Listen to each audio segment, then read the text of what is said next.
sumama po yung banal na Espiritu sa kalaman, konting hindi lamang merong shape nakikita. Ngayon wala na, hindi na natin nakikita yung shape. Pero pag nakita ko si Jesus Christ, parehas din na banal na Espiritu, pag tinagat mo, hindi mo naman yung mararamdaman, pero yung katotohanan na magiging natatak sa puso na. Magiging, sabi sa, sige po muna tayo siya, Ephesians 1:13, para meron tayong ebidensya. Okay, ang sabi niyan, nasa kanya kayo naman, pagkarinig ng aral ng katotohanan, di ba? Ano yung aral ng katotohanan? Kaya ba kayo? Si Jesus sinamatay, nilibigyan mo ng buhay. Duterte no? Nang ebanghelyo ng inyong kaligtasan, yan po ang nagliligtas ang ebanghelyo. Sabi ni Pablo, hindi ko ikinahiyaan ang yung balita o yung ebanghelyo, sapagkat ito ang kapangyarihan ng Diyos para sa kaliligtas ng bawat nananampalataya, una sa mga Hudyo, kaya sa mga Griego. Okay? Nasa kagaling naman, mula na kayo'y magsasampalataya. Since, nung tagabi niya si Jesus Christ, naalala ko si Abato, birthday ni Ate Mary, nanampalataya, tumatag tayo kay Jesus Christ, anong nangyari? At kayo'y tinatakan ng Espiritu Santo. Itinatak na ngayon sa Espiritu mo. Di ba, ang Espiritu ng tao, patay yan eh. Kasi nga, ibig sabihin ng patay, walang relasyon sa Diyos. Pero nagkakita ko si Jesus Cristo, yung Espiritu ng tao, naging isa, nabuhay ngayon ang Espiritu mo. Tatak na ngayon. Hindi na mo mawawala yan. Kahit na nakakasala ka, kahit na minsan hindi ka nakakasamba, hindi na mawawala yan. Forever na po yan yung tatak. Ano yung ibig sabihin ng tatak? Ano yung mga tatak? Halimbawa, kami naman sa Malawi, yung mga kalabaw ay pinakakawalan lang sa mga bukid na nanginginay sila ng mga damo-damo. Ang gagawin ng mga may-ari, nakatakan dito sa bigay na seed, sa seed nila rito. Halimbawa, mga letra yan, lalagay nila rito. Ngayon, kung magkakaroon ng problema, alam mo kung ano yung sa'yo. Kasi meron siyang tatak. Kung nasa bahay rin kami, kasi nakikipanood kami ng TV noon eh. Hindi naman lahat ng bahay may TV. Ang may TV lang, may isa lang, diba? Daking kami pa. Ang gagawin ko sa mga CLS ko, dapat ko kasi hindi mo na pwede pasok sa bahay ng bahay, yung gagalit. Pero iiwanan nyo lang, daming CLS doon sa labasan. Paano malalaman yung sa'yo yun? Kasi may tatak, diba? Tatak mo yan. Meron ako yan eh.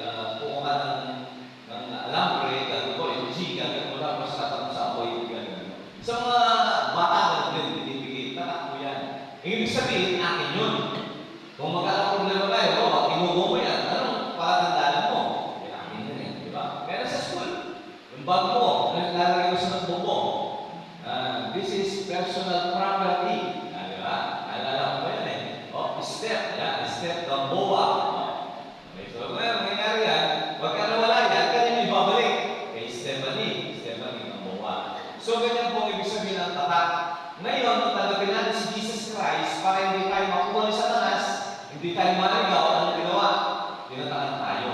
Ang tatak, hindi natin nakikita yan, pero yung Holy Spirit, pumasok sa Espiritu natin. Ito nga yung pag-usapan natin sa Roma, hindi na po mawawala yan. At ang Holy Spirit, Diyos yan. Imagine nyo, pinatatak sa iyo, hindi apoy lamang, hindi papel, kasi pagka tinatakan naman yan, ang sapatos mo, lapis o pulpen ng pinasulat mo, mamaya mawawala yan. Diba? Pero pagka yan ay matibay, ang Holy Spirit, Diyos mismo, hindi na po alis yan. Imagine nyo ngayon, ang Holy Spirit nakatira sa inyo. Una, hindi ka na mawawala sa Diyos Ama. Nagalangit ka na. Pangalawa, ang Holy Spirit hindi mawawala. Kahit na ipagpag mo pa yan.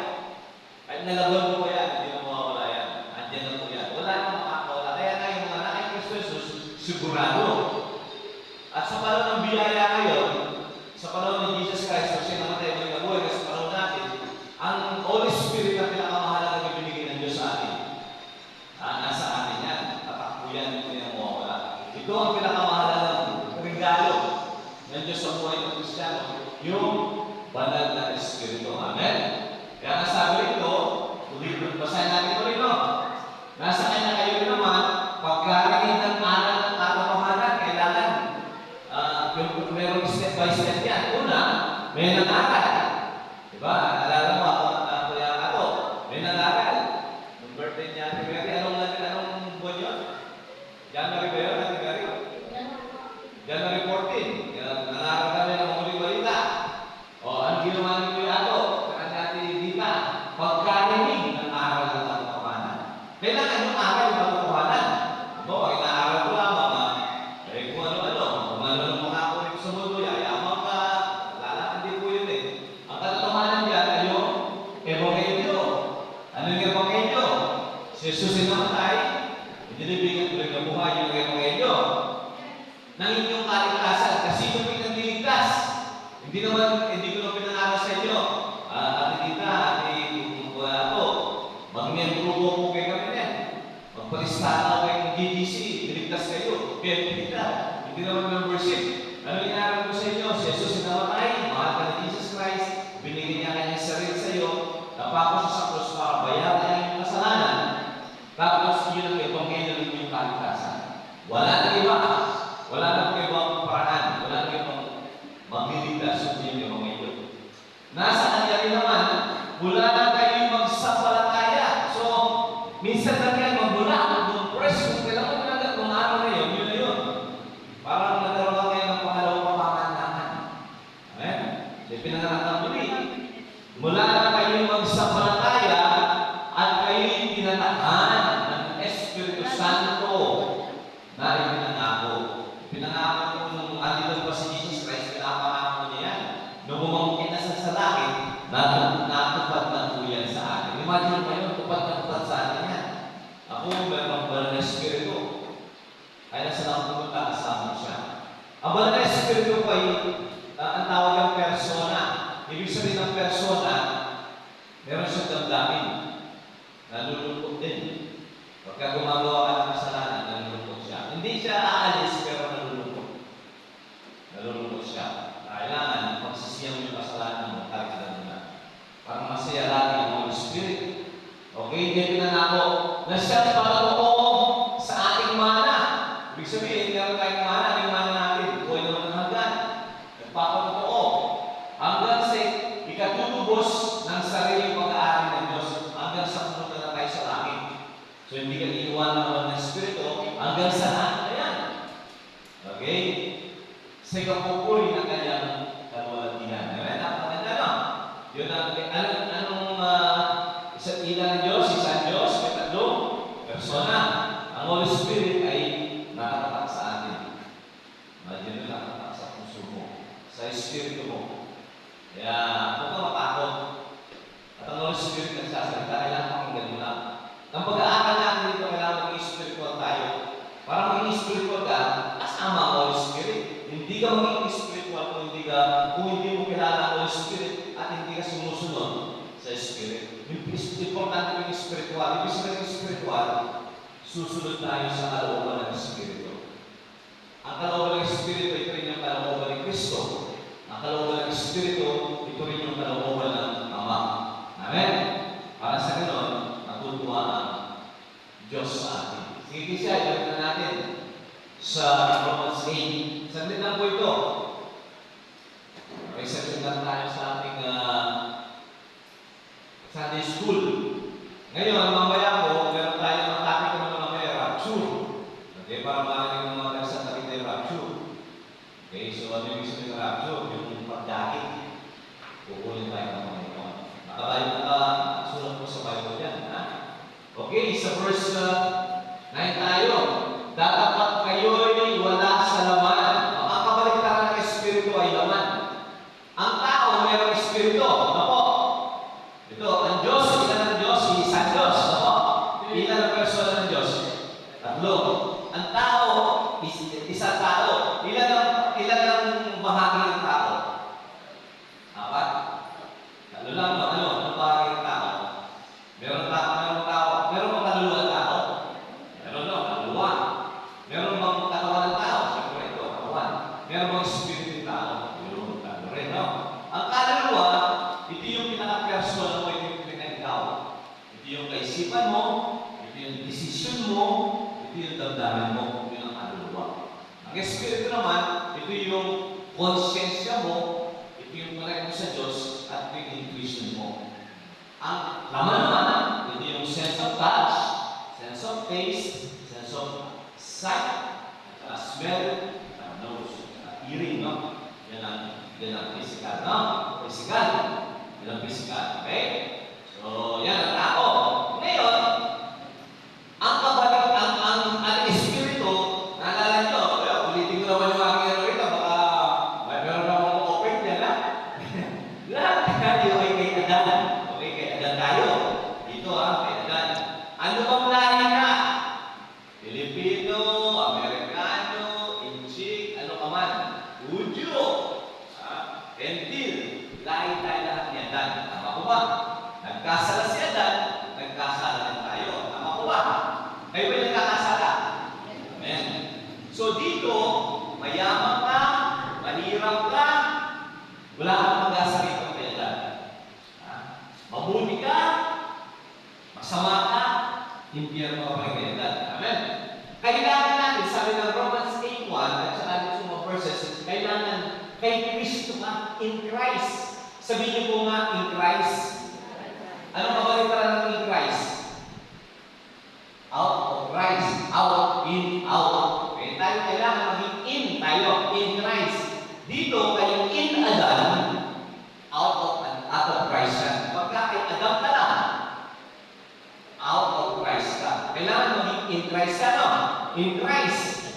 So, nung dito, tinatawag mo si Jesus Christ, nung nakay Adam ka pa, narinig mo yung mabuting balita, nasisusay sa matay, nabila, galing na buhay, ano man ang kasalanan mo, ano man ang lahi mo, tinatawag mo si Jesus Christ, ikaw ay magiging in Christ. Papasok ang Holy Spirit sa iyo. Okay? Tatata. Ngayon, dito ka na ngayon, in Christ ka na. Amen. Dito, no? Repentrect lang yan. Dito, in Christ. Ganun ka pa rin. Diba? Ito na example mo dati. Nung hindi pa ako kay Kristo Jesus, makapal na ang buhok ko. Ako sa lahi namin, makapal ang buhok ko.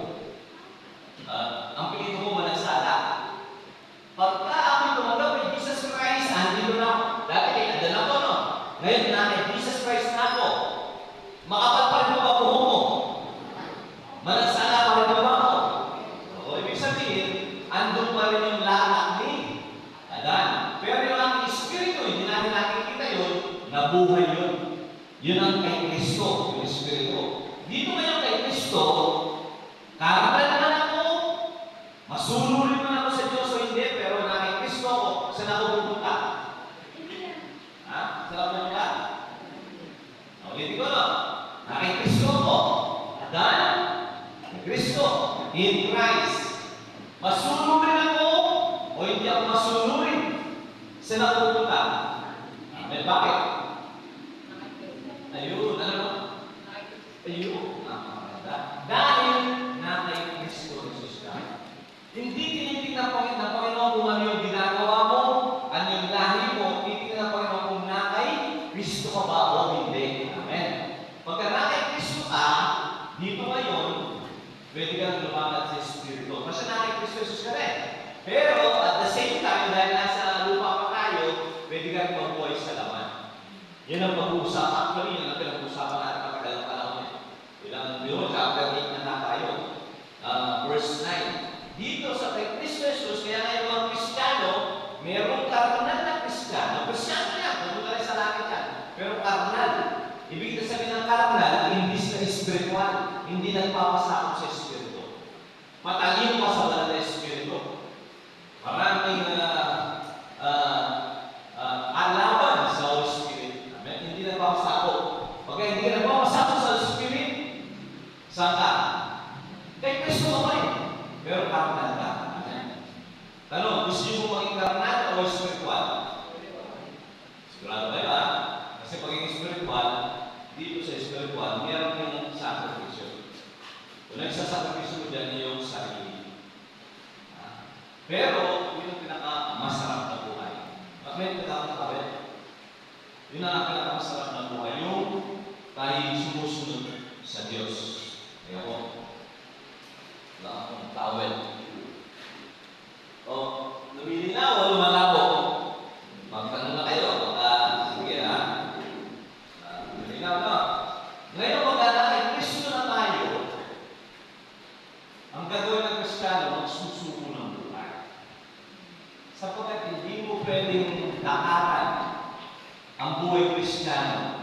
kung ikaw ay kapanan. Hindi pwedeng talino ko kakayanin ko yan. Bata pa ako kakayanin ko yan. Malakas na aking physical ako, kakayanin ko yan. Hindi po ganun. Magiging kakayanin lang natin ito kung sabihin natin, hindi ko kaya ang ginawa. Gamitin mo lang ako, nagsusuko ako ng buhay. Doon mo lang siya makakayanin. Okay? Hindi mo siya makakayanin sa iyong sarili. Makakayanin mo siya sapagkat ikaw ay nagpapasakop sa banal na Espiritu. Which is nasa sa iyo banal na Espiritu. Nakatatak ang banal na Espiritu sa puso mo. Ang gusto ng banal na Espiritu, pasakop ka sa Kanya. Amen? Kaya ito nga pag-usapan natin. Dapat kayo'y wala sa laman, hindi nasa Espiritu. Kung ngayon tumitira sa inyo ang Espiritu ng Diyos. Kasi inalis na tayo ng Panginoon dito Dinala tayo kay Jesus Christ. Meron pa rin tayo naman dito, kaya gusto ng Panginoon lumakad na tayo sa Espiritu. Dapat kung ang sino may walang Espiritu ni Kristo, siya hindi sa Kanya. Kung walang Espiritu, walang tatak. Halimbawa, yung mga kalabog dyan, yung siyo may tatak. Pero yung ba nakikita mo walang tatak? Sa iyo ba yun? Hindi. Hindi. Bakit? Kasi yung siyo may tatak So yung siyo lang, pag yung may tatak. Kung yung tatlo lang yung tatlo lang yung tatak sa iyo, yung tatlo sa iyo. Yung hindi ko lang tatak, hindi yung sa iyo. Amen? Ngayon, pastor, paano kung malalaman na meron kang tatak ng Holy Spirit?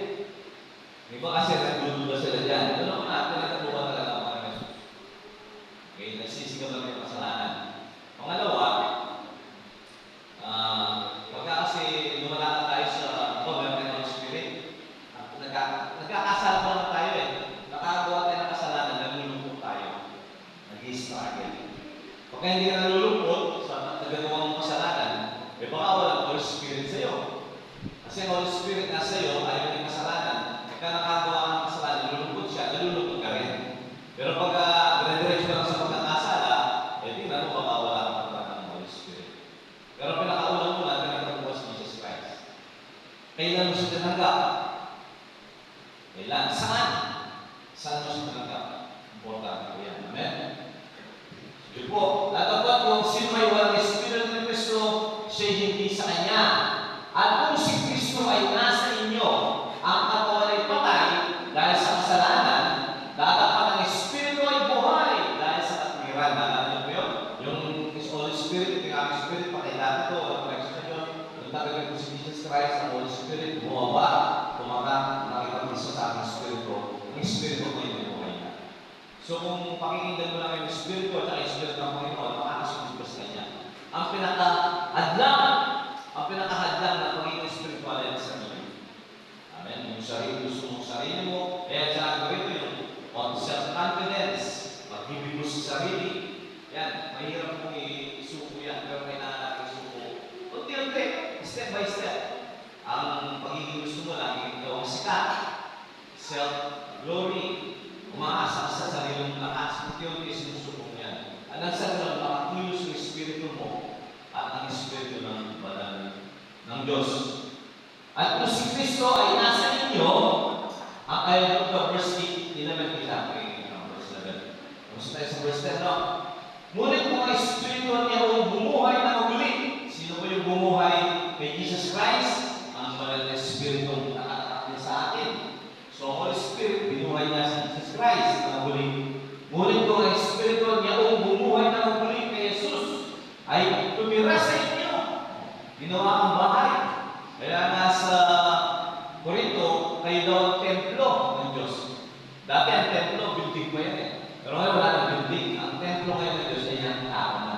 Nag-iisip ba nakakasunod kayo? Nakakasunod na, konti-konti. Ulit-ulit lang po natin yan kasi siyempre hindi naman magkakalimuko po yan. Kitin lang po kayo ng relax. Ngunit kung Espiritu niya ang bumuhay na maguli kay Jesus ay tumira sa inyo, ang bumuhay na maguli kay Jesus sa mga patay ay magbibigay buhay naman sa inyong katawang may kamatayan. So ang Holy Spirit na nakatira sa ating Espiritu at ang Espiritu naman natin na nasa ating katawan, pati yung ating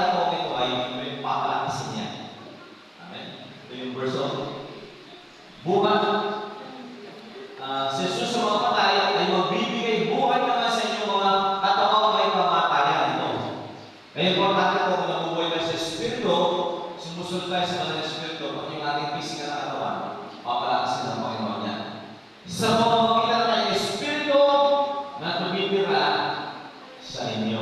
Amen? So far, meron po kayong question. Ang Holy Spirit ay nakatala sa atin, nakatala. At nagbibigay buhay sa ating physical na katawan. At higit sa lahat, tinutulungan tayo ng mga bagay ng mga Diyos. Yan ang trabaho ng Holy Spirit. Eh, Pastor, di ba, isa lang ang Holy Spirit, kung 50 tayo ito, hindi nakatala lahat sa atin. Hindi ko na po makakaliwanag yun. Pero, bawat isa ay ginagawa ang bagay ng Holy Spirit. Kasi ang Holy Spirit, hindi mo naman siya pwede gawin, wala siyang form, wala siyang hugis. Spirit nga siya. Si Jesus Christ may hugis. Si Jesus Christ po kasi, Diyos siya 100%, tao siya 100%. Pero yun, pagka-Diyos niya at ang Holy Spirit, ay hindi natin ma-describe yan. Ang hugis niya, kung parang tubig ba yan, kung bigyan niya ng portion, isang kilo rito, isang kilo doon, hindi natin papakalawanan. Pero panawalaan na lang natin, no? Maraming bagay sa Bible na hindi natin i-explain. Ang gusto ng Panginoon ano? Paniwalaan. Yun ang gusto ng Panginoon yung believe. Maniwala lang tayo sa Kanya. Kasi hindi po natin lahat ng mapapaliwanan. Halimbawa, sabi, ang nananampalataya kay Jesus ay pupunta sa langit. Ang tanong ko, paano? Kailan? Anong gagawin lang natin? Maniwala, no? Unti-unti, papaliwanag ng Panginoon sa atin, siguro sa langit, papaliwanag lahat, pero hindi natin mapapaliwanag lahat. Kaya gusto ng Panginoon, maniwala na lang. Amen? Parang yung bata, gusto ng Panginoon magkaroon ka ng pananampalataya tulad ng bata. Halimbawa, yung anak mo, si ganyan lang talaga kay Yuri, sabi mo, matulog ka anak ka, aalis ako, matulog ka. Pagbalik ko, meron kang, yung nakita doon meron kang orange, biscuit, di ba? Matulog ka, kaya mayroong matulog. Pero hindi mo naman tatanong, saan mo kukunin yung pera mo? Di ba? Paano ginagawa yung orange na yan? Tatanong mo ba yun? Hindi na, di ba? Naniniwala ka lang na pagdating ng nanay mo, meron siya dalang orange at saka biscuit. Ganun. Ganun yung bata. Tama? Niwala lang po tayo. So, masasabi ng Diyos, hindi natin lahat yan ma-explain na natin isip. Kaya ang isip natin, hindi pa rin natin pwede pagkatiwalaan. Pagkatiwalaan natin yung Holy Spirit at ang ating Spirit nakatala sa atin. Minsan, meron siya mga mensahe sa atin, hindi maunawaan ng ating kaisipan. Kaya nga mga kapatid, ito verse 12. Magbawakas na ako ito. Sa verse 12, minsan, nasa konti. Kaya nga mga kapatid, may mga utang tayo, meron pa tayong utang. Hindi sa laman, upang mabuhay ayon sa laman. Kasi nasa laman tayo lahat, ate, kaya niligtas tayo ng Panginoon ngayon. Dila tayo kay Kristo. Pero dahil nandito tayo sa lupa, andyan pa rin ang laman. Sabi ng Panginoon, wala na yung utang sa laman para mabuhay kayo dyan. Kailangan mabuhay kayo sa Espiritu. Ang laman po kasi, ito yung pagtitiwala mo sa sarili mo. Laman yan sige, basahin natin yung, di ba? Para maalala nyo yung sasabihin sa ano, sa kuya mo. Define ko sa inyo yung laman. Ang laman po, pagka sinabi naman, hindi ito laman ito laman. Kung baga sa akin meat.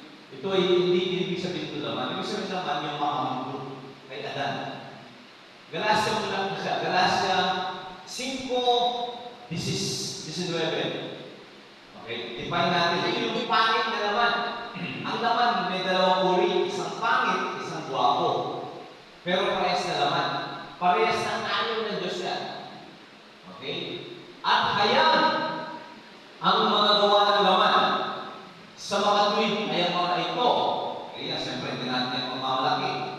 Pakikyapin, karumihan, kalibugan, pagsamba sa Diyos-Diyosan, pangkukulang, mga pagtatanim, mga pagtatalo. Ayaw na kung ano yung pagtatalo. Mga panalibugho. Ano yung panalibugho? Inggit. Ha? Inggit ba? Inggit, jealousy. Mga pagkakaalitan. Ano yung pagkakaalitan? Away-away. Mga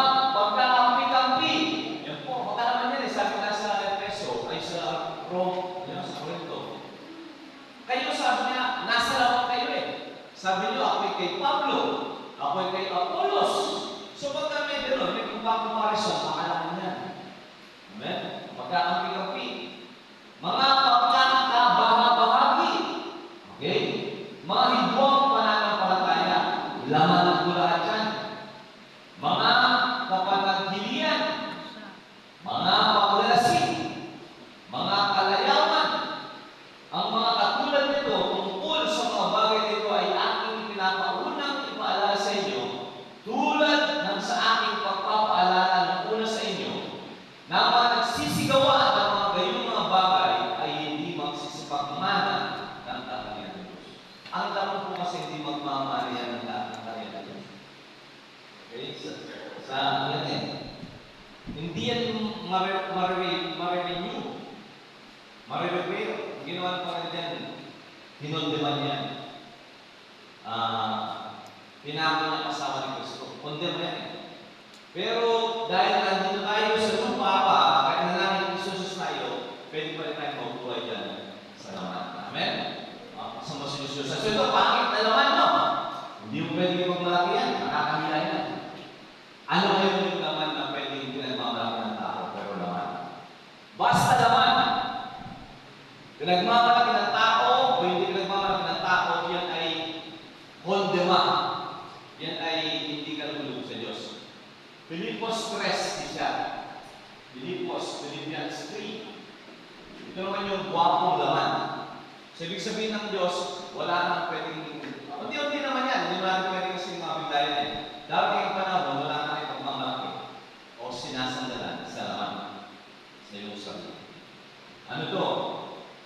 Mga katapos-tapusan, mga kapatid ko, mga galak kayo sa Panginoon, ang pagsulat ko nga sa inyo ay mga gayong bagay.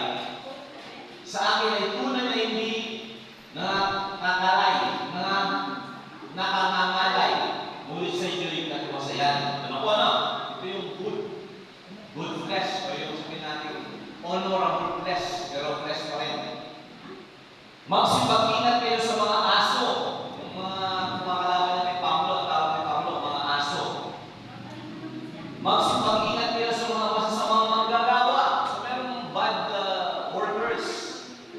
Magsipag-ingat kayo sa mga pagtutuli. Yung mga Jews yan eh. Si Pablo, Hudyo rin eh. Pero may mga lumalaban sa kanyang mga Hudyo. Verse 3 siya. Sapagkat kayo ang pagtutuli, tayo ang talagang circumcision, spiritual, na nagsisamba sa Espiritu ng Diyos. Pagka tayo ay Kristo, ito yung tunay na pagtutuli, ito yung malinis at ang dapat sa Diyos. Nagmamapuri kay Kristo Jesus. So kung gusto mong magmapuri, magmayabang, ang pagmamayabang mo lang ay si Kristo Jesus. Amen? Hindi yung lahi mo, hindi yung background mo, hindi yung lalaki mo, hindi yung kanino mo, hindi pwede pang malaki yan. Laman lahat yan eh. Kung magmamapuri ka kay Kristo Jesus at walang anumang magkakatiwala sa laman. Naalala nyo? Naalala nyo ba yung lamang kanina? Yung lamang kanina, pangit. Ano yung mga lamang kanina binasa natin? Pangakalo niya, kalibugan, pagsamba sa Diyos-Diyosan, pagkakampi-kampi, kalimbulitan, kung ano pa. Di ba naman yun? Ito sabi, wala akong kumpiyansa sa laman. Bakit na magkakaroon ng kumpiyansa sa laman kung ito'y pagkakampi-kampi, ito'y kalibugan? Siyempre, hindi ka magkakaroon ng kumpiyansa dyan. Ikahihiya mo yan. Pero ito kasi meron ibang laman dito. Ang sinasabi naman dito ni Pablo, pinagmamalaki ito ng maraming tao. At baka tayo ang mga yung pinagmamalaki natin yan. Kasi pinagmamalaki mo, dahil ito'y buwagong laman, pero laman pa rin. Ano yung laman na yan? Bagamat ako'y makapagkakatiwala sa laman sa English, I have confidence in the flesh. Kung sabi ni Pablo, kung pagkakayabangan na, pwede akong magmayabang, sabi ni Pablo. Na kung ang iba ay nag-aakala na may pagkakatiwala, ang ibig sabihin ng pagkakatiwala, confidence sa laman, ay lalo na ako, sabi ni Pablo. Kung ito mga umaaway kay Pablo, sabi niya kung kayo, meron kayo pinagmamalaki, lalo na ako. Tingnan natin ang background ni Pablo. Pero ang tawag niya sa kanyang background ay laman. Isa, last verse 5. Ikawalong araw. Ang mga Hudyo po ay tinutuloy yan 8 days pa lang. Tradition nila yan. Okay? Mula sa langit ng Israel, hiniling bayan ng Diyos. Okay? Naman yan. Kung yan ang pagmamalaki mo. Mula sa angkan ni Benjamin. Anong masama doon sa angkan ni Benjamin? Ako rin, angkan ako ni Benjamin. Ako ngamin. Walang masama dyan. Pero yan ay pwede maging naman. Kung yan ang pinagmamalaki mo. Hebreo sa mga Hebreo. Ibig sabihin, top of the line. Amen? Hebreo sa mga Hebreo. Tungkol sa kautusan, ay Pariseo. Ibig sabihin, may master na, may doctorate pa. Doctorate, master of the law. Iyan si Pablo. Yan si Pablo. So, pwede mo malaki yan. Kung a-apply ka ng trabaho, ito yung credential mo, pasok ka agad. Agad, manager yan. Baka president ka pa nga agad eh. Kaya vice president ka. Okay? Tungkol sa pagsisikap, yung talagang pagsisikap, masipag siya, ay mga umusik sa iglesia. Hinahabol na yung mga Kristiyano. Talagang alugod-lugod siya sa kanilang civilization, sa kanilang religion. Tungkol sa kabanalan, na nasa kautusan, kabanalan nasa kautusan, pero sa kautusan, hindi sa pananampalataya, ay walang kapintasan. Maganda yan, di ba? Tignan natin kung ano yung judgment niya. Kayo naman, ang mga bagay na nasa akin ay pakinabang. Pakinabang, di ba? Pakinabang yan. Dahil siya ni Benjamin, Israelita siya, Hebreo na mga Hebreo, Pariseo siya, pakinabang yan. Bossing po yan, pagkaano ka sa Israel. Ay inari kong alugihan. Alam-alam kay Kristo. So, balik na natin sa verse 3. Ito kasi ay laman. Ano ba? Guwaping na laman. Laman na guwapo yan, no? Yung kanilang laman, pakikapin, pangangalo niya, pagkakaingitan, kalibugan, pangit, kinahihiyang laman. Pero ito, pinagmamalaking laman. Pwede mo itong malaki. Ang sabi ni Pablo, inarin mo ito walang mapunta. Siya ibalik mo sa verse 6. Tungkol sa 7. Gayunman, ang mga bagay na sa akin ay pakinabang, ay inarin kong kalugihan. Alang-alang kay Kristo. Ang pinakamahalaga lang kay Pablo ngayon ay si Jesus. Wala na. Yun ang spiritual. Yun lamang ang kalugod sa Diyos. Verse 8. Oo nga. At lahat ng mga bagay na hindi lang yung in-identify niya. Alam niyo pa si Pablo, siya rin ay Romano. Dahil pinanganak siya sa Roman Empire. Siya yung Hudyo, dalawang kanyang citizenship. At that time, Roman citizen, at the same time, Jewish citizen, Israel siya, tapos Pariseo siya. Ang mga Pariseo, ilan lang yan. Tapos ito ay takot lakas. Okay? Oo, ang lahat ng mga bagay ay narin ng kalugihan dahil sa dakilang kagalingan ng pagkakilala kay Kristo.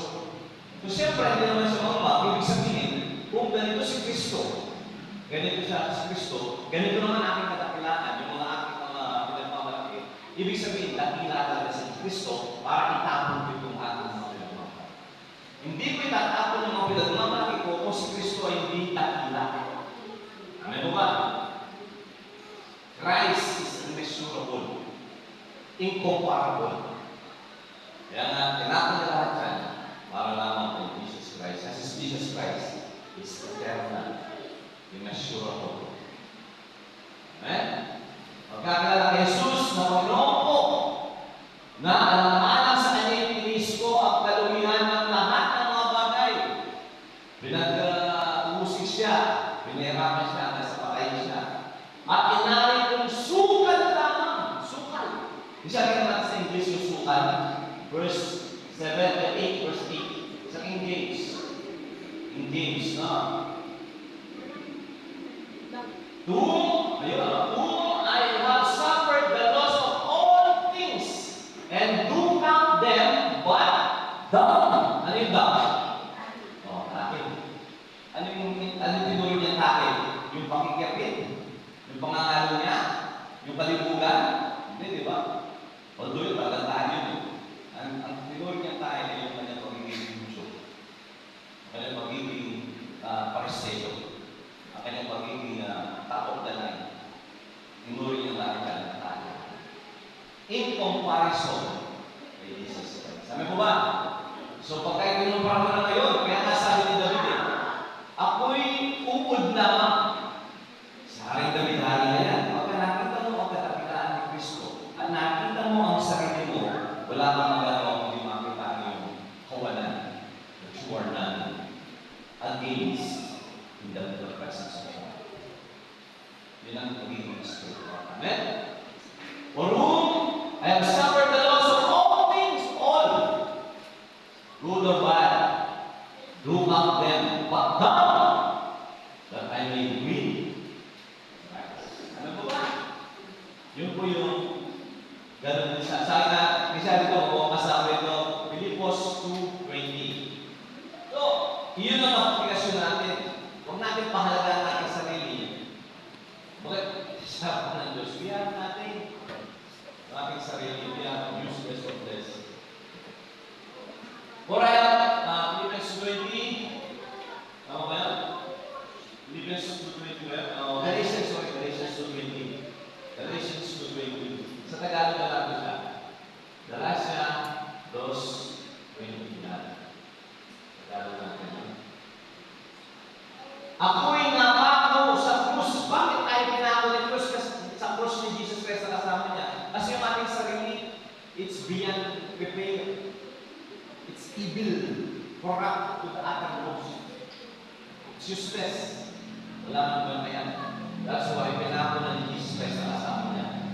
Sabi ng Pablo, pinapako sa krus na kasama ni Kristo at hindi na ako nabubuhay, kundi si Kristo nabubuhay sa akin. At ang buhay na kinabubuhay ko ngayon sa laman, kung mamandito pa ako sa lupa, ay kinabubuhay ko sa pananampalataya.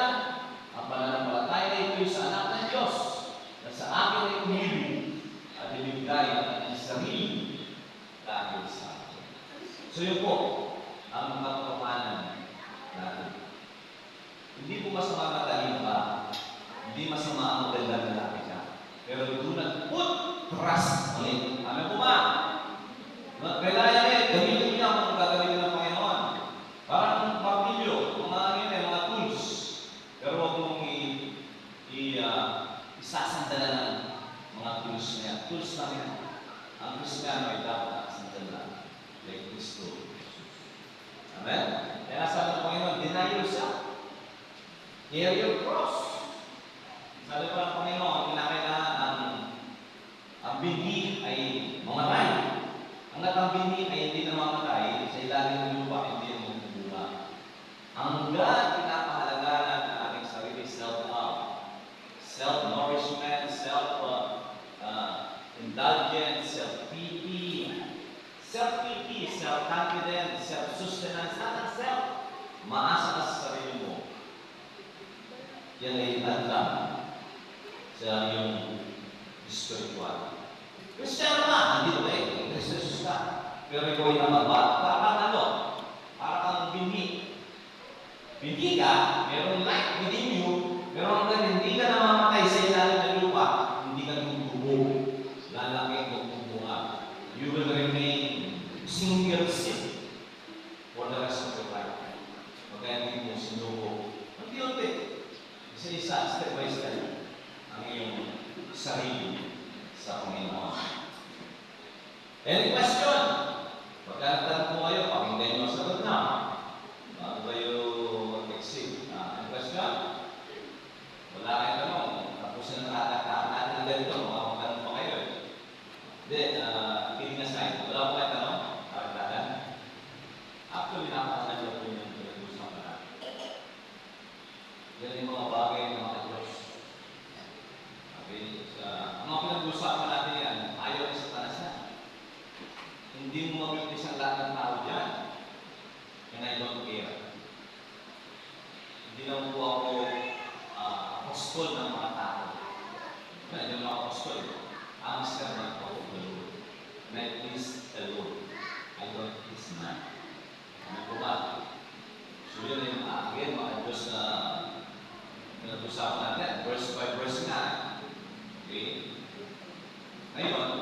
Again, hindi ko lahat siya maunawaan, matatanggap lalo na ng laman.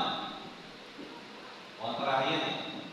Pero I will fear as long as I obey the command of the Lord. To preach Christ, to tell the truth. Amen? Unti-unti, gawin natin ang subo sa Panginoon. Hindi mo mabibigla yan. Kasi malakas ang hapon ng naman. Pero, tandaan niyo po, pangit o magandang naman, reject niya sa Diyos. Hindi yan magagamit. Ang magagamit ng Panginoon ay subo at submissive sa Holy Spirit. Manalangin tayo. Panginoon Diyos, maraming salamat sa kapangyarihan ng banal na Espiritu na nananahan sa amin. Panginoon, kayo ang aming Diyos at kalooban niyo ang masunod. Hindi kami. Panginoon, wala kaming pagmamalaki sa harapan niyo. Nagsisisiyan po namin ang arawan sa pride na kami nagmamalaki sa harapan niyo. How foolish it is na kami magmataas sa inyong harapan. We are bowed down sa harapan niyo. Pero Panginoon, because of your grace, binigyan niyo kami ng opportunity to believe in the Lord Jesus Christ. Dahil sa inyong biyaya, kami mayroong new creation. Kami new creation. Ang namin naman ay condemned, rejected, dying, dead. Pero ang Espiritu pwedeng mabuhay. Mabuhay, pwedeng magtagumpay over the flesh itself. Palagi mo ang aming Sunday na ito, maging fruitful, at salamat Panginoon Diyos sa mga trials and difficulties of life. Because of trials and difficulties of life, nakikita rin po ng Diyos na kami talaga ay walang maasan sa aming sarili. We are hopeless in ourselves. At ang kailangan lang namin is Jesus Christ. Ang tanging namin pag-asa is Jesus Christ. Ang aming buhay